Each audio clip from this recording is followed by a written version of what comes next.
So whenever you're ready, Liz, it's done a few minutes. I just teed up on the record. So I know you all quickly. I'm Liz Sherwood-Randall, you know, I think, the President's Homeland Security Advisor, and I understand you could not hear much of the operational briefing that we received. So I'm here to tell you a little bit about what you heard from the leadership, the various organizations. The FEMA administrator, of course, started off Tanker as well, talking to him about how this was the road from which everybody was trying to escape when the fire came into Lahaina. People jumped into the water. I talked subsequently to several Coast Guard members who described how they literally went in and rescued people. One of them said his colleague had rescued 15 people from the water that day, like tried to escape the flames by going out into the Major General, who's with the State National Guard, thanked the President for all the support from FEMA and from Indo-PACOM. Should emphasize how much Indo-PACOM is doing behind the scenes. They're doing a huge number of important things in support of this recovery operation, including moving material when it needs to get here, including providing mortuary teams, additional search and rescue capabilities, offering basically any support they can to fire suppression. They have fire suppression capabilities indigenous to Indo-PACOM. They've brought them to the various fires that continue to burn both in Maui and other places in Hawaii. They are now shifting mostly, as you know, to the recovery of those who have been lost. And the next step will be, as they complete that process, which we believe is somewhere between 86 and 90% done, shifting through the debris, will be to shift to a focus on temporary housing. And that's really going to be the critical piece, is how we get people out of the hotels and Airbnb, which have been a good thing to have had because people quickly had a place to go if they weren't able to move in with family. But we now need to figure out a way that they can move into something that's more durable as an interim step. Rick Barty, who's the head of Urban Search and Rescue, the commander of all the SAR-teams who are here. Just notably, he's out of Roswell, California. We've got people from 5 states doing search and rescue, as I understand, in my notes. Indiana, Nevada, Washington State, California, and more. Yeah. They've been here since Friday. Maryland. With specialized canines doing the search and rescue. As I said, 40 dogs are here. They're going through 2,000 buildings, 4,000 in cars. He said they're 87% done as of today. This, I'll just describe to you something that we're very aware of, which is that in all of the experiences the President has had in circumstances like this issue of identifying whether there's any remains is so crucial for people to get some measure of closure. We spoke a little bit about that from the podium back there, and it really is incredibly hard work. The dogs are critical to the endeavor with their sense of smell. And we know from the Surfside experience in Florida, for example, even after all of the debris was removed, you put it through 3 more times to see if there's one. And there was so much anxiety about what hadn't been found. And so it's why this is going so to see if we can find anything that would give people understanding what happened to their loved ones, not the satisfaction of knowing that they actually survived and so that they can have confirmation of their perishing. The governor spoke about how quickly the response took place. I think Olivia talked to some of you about this. There's a very elaborate process when a governor makes a request for an expedited major disaster declaration. The first thing we've learned to do in this administration is actually to ask FEMA to work with the governor's team to shape the request in a way that we can respond to it quickly so you don't lose any time in bureaucracy. Because in some cases, what happens, the state will make a proposal to FEMA that doesn't actually work, and then that takes time to get fixed. So what we did is Bob Benton, who was here on the ground, working with the governor and his team, to make a request, we could answer expeditiously. It came through FEMA. It comes over to the White House. It has to go through me and the Office of Management Budget, the lawyers, get signed off on by the president. And that happened once it got over to the White House, it was, I believe, 63 minutes, which is a record. But we were so focused, on getting the help in place that we looked heaven and earth to make that happen. So that brings up a lot of support for the state, great appreciation. And the governor was extraordinarily grateful for that. And the mayor also, who you heard from poignantly, talking about how he had been a young prosecutor, and that's that has just a big call, it's totally burned out. Also expressing gratitude to the president for all the help that is being provided and the appreciation for the concept that will help them build that better. And there you'll see in coming weeks, work I'm driving a process now on behalf of the president with the cabinet to identify how we can get ahead of this in terms of the need for housing, the need for the Environmental Protection Agency to evaluate all this hazardous waste that's here as a result of the fires and get it moved quickly so rebuilding can begin. Get the energy department involved in the work that needs to be done to build more resiliency. We know the power poles came down. That's a big thing that we've seen in a lot of places that haven't invested in modernized poles.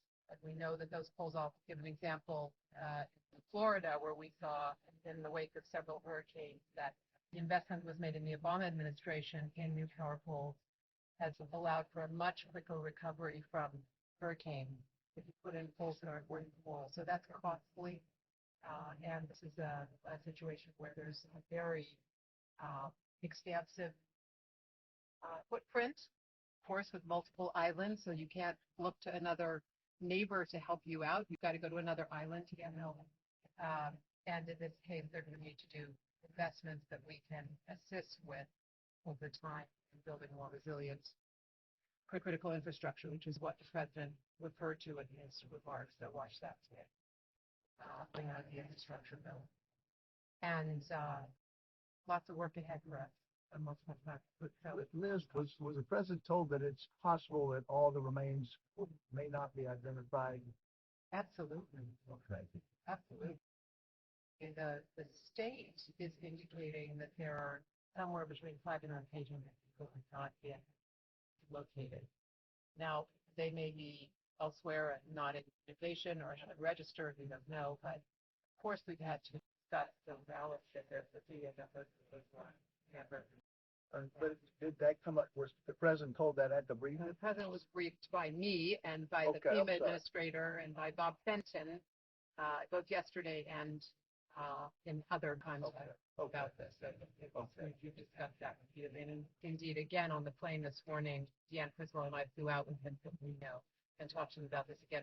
He continues to add how many people have not been yet found and what is the progress that's being made with respect to the search and rescue. Is there any sort of federal help that would be necessary in kind of organizing kind of what that gap is? I mean, I'm a little bit unclear. Actually, the FBI has sent people in to assist. They're very much involved in trying to supporting the state and locals in doing that work to create a system for figuring out where people may be.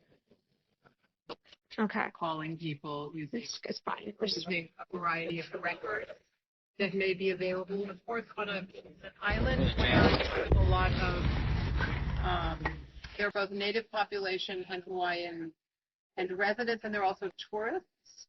So there may not be complete accounting of everybody who was here at that particular.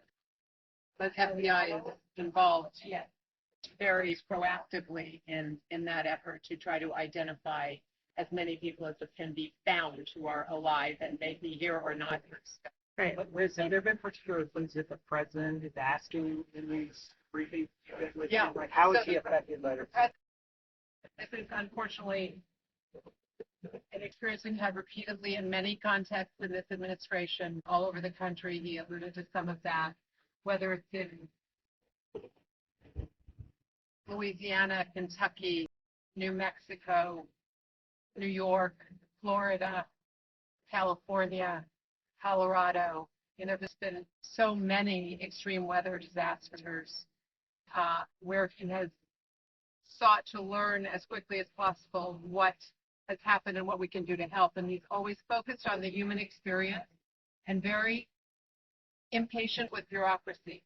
That is the consistent theme. How fast can we move to help people in need? And in particular, how can we help those in need who have the hardest time getting access to that help? And so he pushes for more responsiveness in terms of mobile units going out to find people who can't get to a central location to register with FEMA. He wants to know that we put in, as we did here, telecommunications capability that can enable cell communications with the cell towers that put down, and we do that in partnership with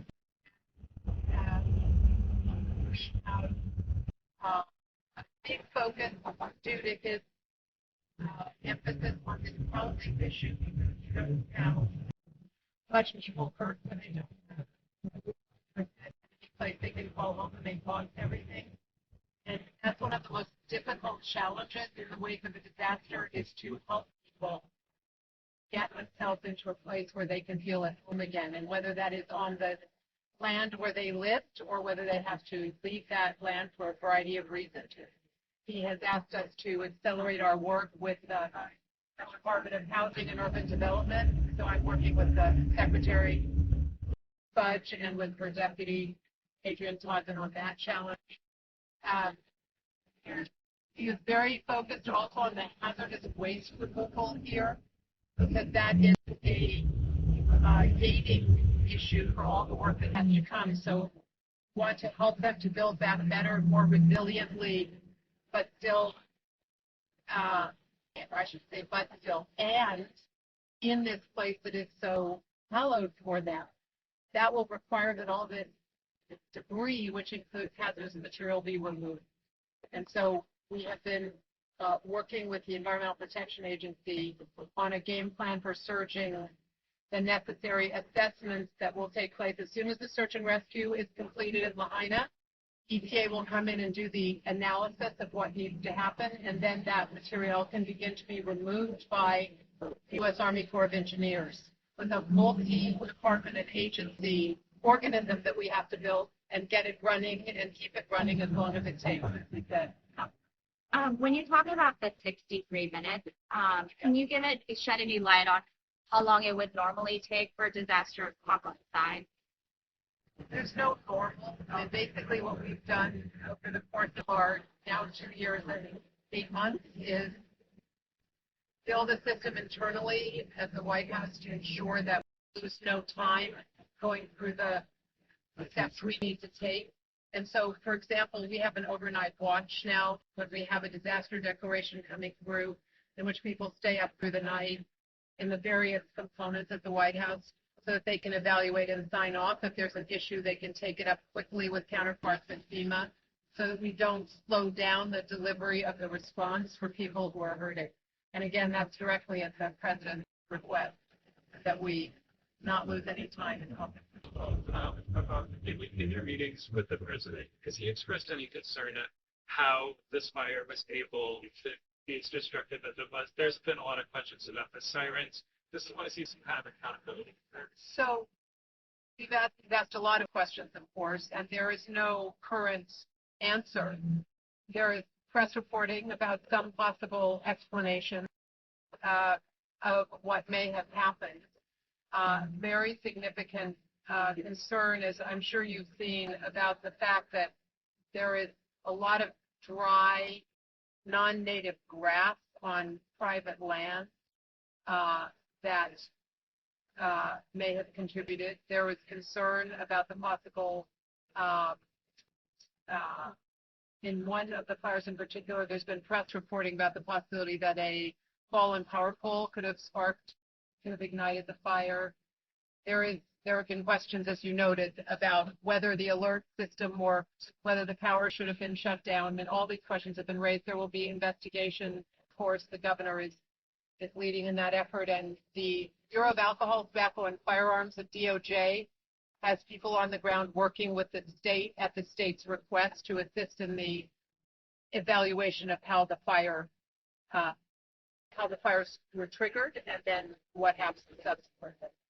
So there will certainly be more work done, and he always asks why. We all ask why. Yeah, that's great. And that work is still to be done. Or the answers are still to be found. The work is underway, but the answers are still to be found.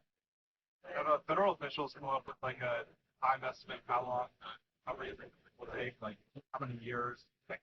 You know, as you know, recovery on this scale takes years. It's not months, but you go in stages. So there are initial steps that have to be taken to enable further work, to enable the plans to be developed for a rebuild, for the contracts to be led.